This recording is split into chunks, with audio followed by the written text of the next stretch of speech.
A destitute private detective relies on his wife, Evelyn, to engage in improper relationships with clients, then takes indecent photos of them to exchange for money to make a living. However, when he pushed open the door to take photos one time, he found Evelyn and the client both shot dead in bed. Who is the murderer? Let's follow the suspense film Under Suspicion to find out. The story begins 2 years ago. The male protagonist Donnie is a flirtatious police officer in Brighton, England. While on duty, he had an improper relationship with the mistress of a suspect. When the two were indulging in emotional impulse, the suspect suddenly returned home and broke the scene. Although Donnie, naked, evaded the suspect's gunfire, a police colleague who came later unfortunately died under the suspect's shotgun. The suspect was finally sentenced to death for killing a policeman, and Donnie was also expelled from the police station for this incident. 2 years later, Donnie started a small private detective agency, and the mistress of the suspect at that time also became Donnie's current wife, Evelyn. The era in which Donnie is located is the 1950s, and Brighton, England at that time had strict divorce laws. Many husbands, in order to get a divorce smoothly, would hire strange women to forge improper relationships to prove to the court their unfaithfulness to their wives, thereby obtaining a divorce judgment from the judge. Donnie's main job is to help these husbands in need solve problems. He first lets Evelyn have a relationship with the client, then suddenly rushes in, pretending to catch the cheat, and takes the opportunity to take photos of the two people. These photos are the so-called evidence that the clients need, and they naturally will pay Donnie and his wife a reward. One day, Donnie took a lawyer client. He first took the client to his private detective agency, preparing to explain the process of taking fake adultery photos to the other party. The result was that there were signs of the detective agency's door lock being pried, but fortunately, nothing was lost. Donnie didn't care.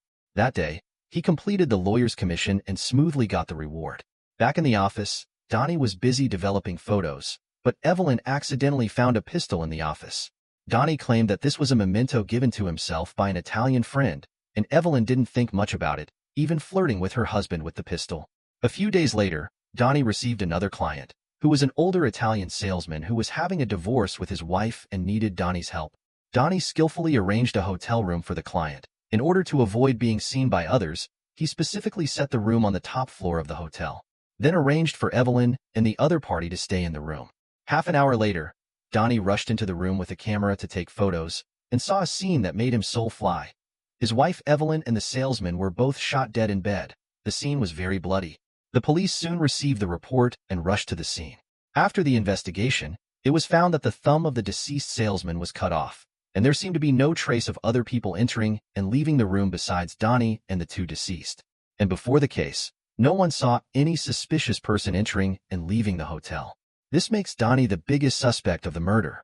The police officer in charge of the case, Felix, is Donnie's former colleague and old friend. Felix is an honest person, usually takes good care of Donnie, and he doesn't believe that his good friend would kill people. In addition, the police also did not find any direct evidence of Donnie's crime, so he was temporarily released. After the police finished the autopsy, Donnie, who was short of money, hastily buried his wife Evelyn. Out of the instinct of being a private detective, and in order to give an account to his dead wife, Donnie started to investigate the murder case by himself. Old friend Felix informed him of the latest progress of the police. There was a red car parked behind the hotel on the night of the incident. In addition, the other deceased is not an Italian salesman at all, but a famous painter and millionaire. The painter has a wife named Hazel and a lover named Angela from the United States. The two women both appeared at the painter's funeral, and there was a quarrel between them. Donnie guessed that the murderer is likely to be one of these two women, because they both have the motive to kill. Before the incident, the painter was determined to divorce Hazel, and found a reason to drive her out of the house, and gave his villa to his lover Angela. What's more, the painter left all his property to Angela in his will. Hazel, out of anger and jealousy, should be reasonable to kill people. And Angela is not only the painter's lover, but also his will heir. As long as the painter dies, Angela can easily get a huge fortune. However, Felix immediately denied Donnie's guess, because at the time of the incident, Hazel was far away in London, dozens of kilometers away, and there was no time to kill.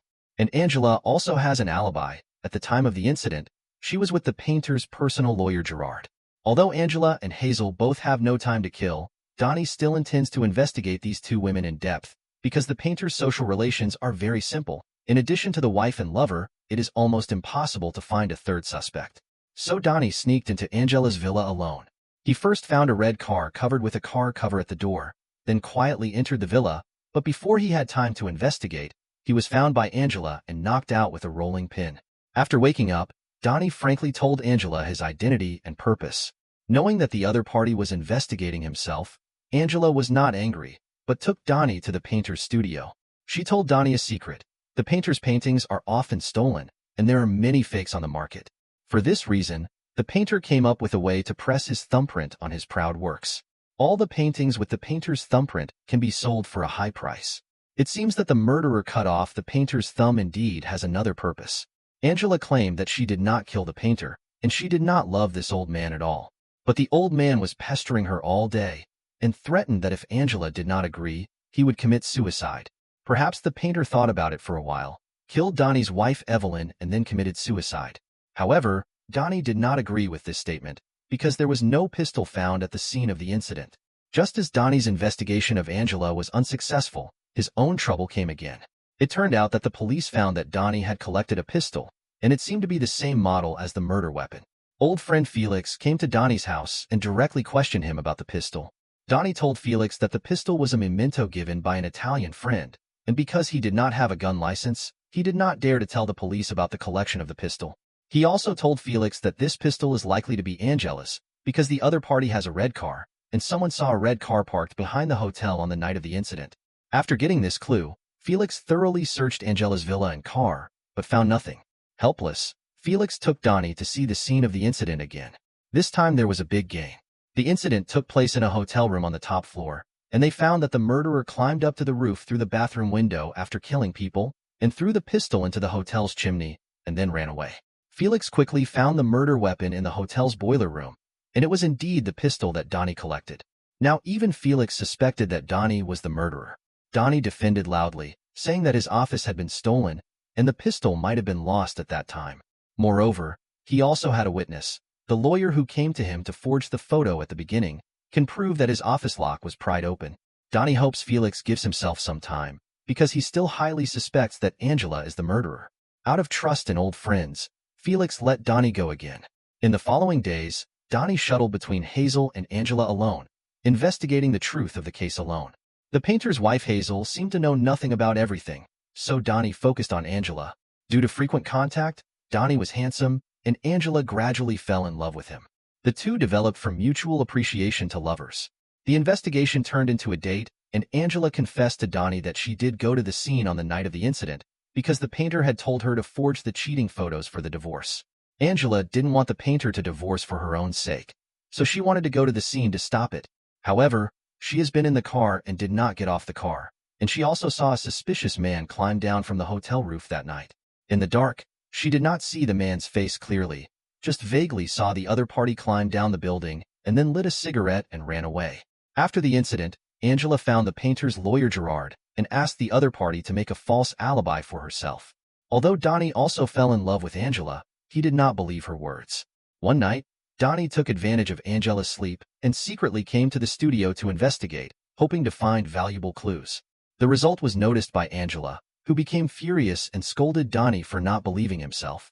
Donnie hurriedly hugged Angela to ask for forgiveness, saying that he did this just to find the murderer of his wife, Evelyn.